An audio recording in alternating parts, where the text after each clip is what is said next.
Our tax expenditures are a form of government spending. I think the easiest way for me to explain to you is to give you an example. So, pretend I'm an oil company, and the government wants to encourage me, an oil company, to go drill an oil well. It can do one of two things. It can say, we're going to give you, oil company, a check for $100 every single time you drill an oil well. Or it can say, you, oil company, we're going to $100 less in taxes every single time you drill an oil well. They sound different, but at the end of the day, these two options, a direct check or a tax, are economically equivalent. The oil company is $100 richer, and the U.S. Treasury is out of pocket $100 deficit, and yours is that much bigger. So why do we call this type of spending through the tax code a tax expenditure? Well, this term was invented in the 1970s, and it's what other parts of the government call it, so we've decided to stick with it. So tax expenditure, tax subsidy, tax break, whatever you want to call it, it's government spending. What makes them government spending? Tax expenditures, even though they're economically equivalent to other types of government spending, and they cost a lot, $1.2 trillion, almost enough to pay off this year's federal deficit, are not treated like other types of government spending. They're not part of an official budget process, they're not annually, they are not as transparent as other types of government spending. That doesn't make sense. It's almost 25% of your taxpayer dollars that are being spent on things that don't always make sense. For example, highly profitable oil companies, they get $45 billion in tax expenditures, or that doesn't make sense. What can we do to rein them in?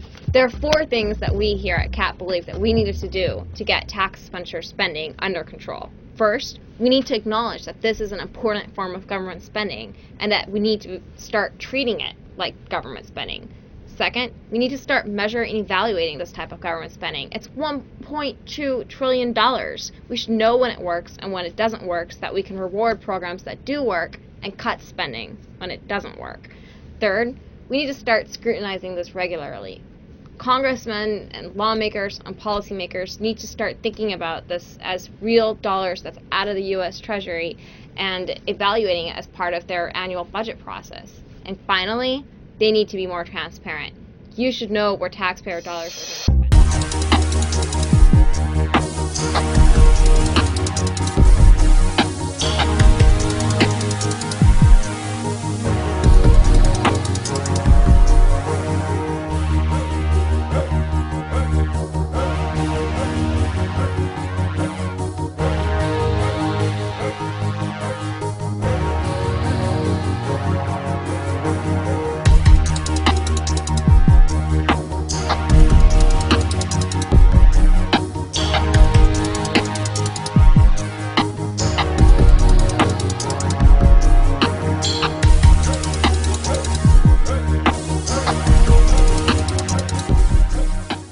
President Aquino is confident the Philippine economy can grow 5 to 6% this year.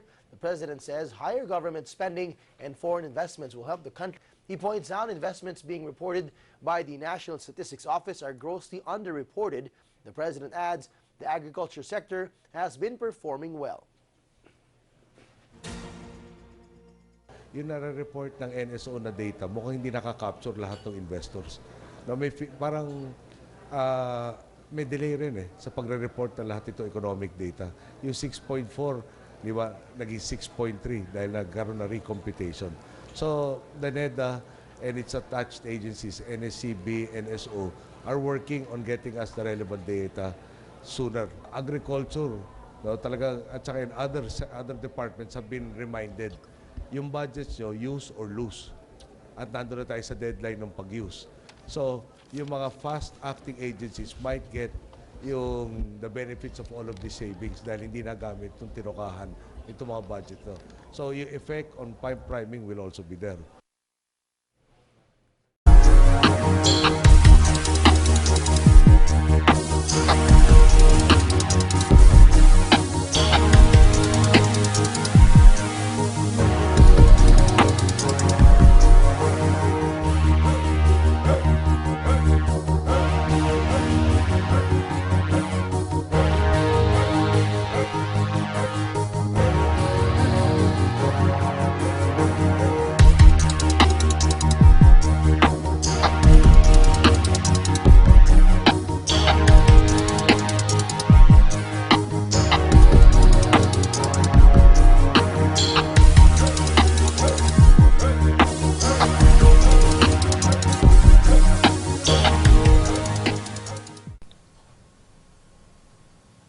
The fourth step in our approach is to reduce spending in the tax code, so-called tax expenditures.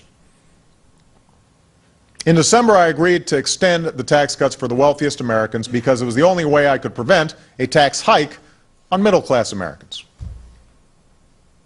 But we cannot afford $1 trillion worth of tax cuts for every millionaire and billionaire in our society. We can't afford it. And I refuse to renew them again. Beyond that, the tax code is also loaded up with spending on things like itemized deductions.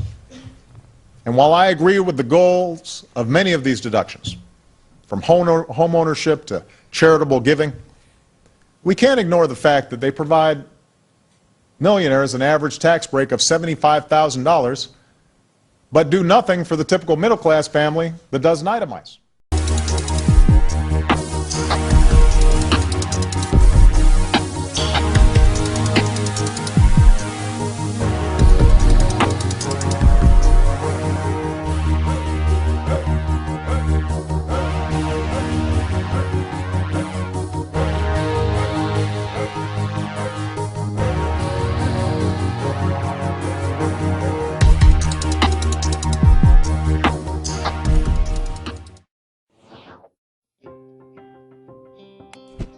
People say that the government has a debt problem, but debt is an effect. The cause is deficits.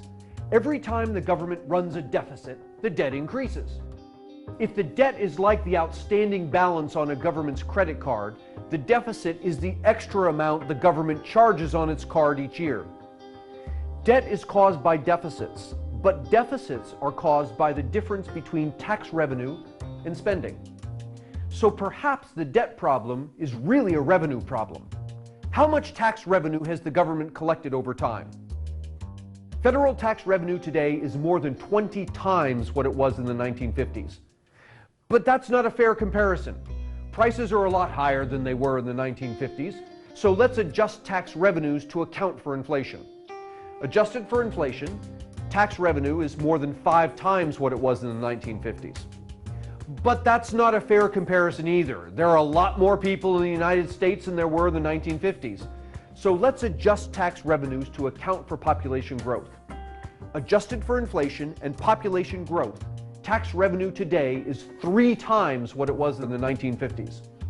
This suggests that the government does not have a revenue problem. If the debt is caused by deficits, and deficits are caused by revenue and spending, and if the government does not have a revenue problem, then that means that the debt problem is really a spending problem. Since 1954, the average price level has risen 700%. How does that compare with government spending? Over the same period, the per-person cost of government has risen 3,000%.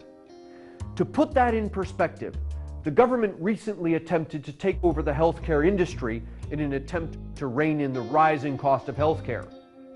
But since 1954, the average cost of healthcare has risen only 2,000%. This suggests that we would have been better off to ask physicians to reform government than to ask politicians to reform healthcare. The lesson here is that we don't have a government debt problem or even a budget deficit problem. We have a spending problem. This means more tax revenue won't solve it. In fact, it will make it worse, because no matter how robustly our tax revenues grow, government always finds a way to spend everything it collects, plus more.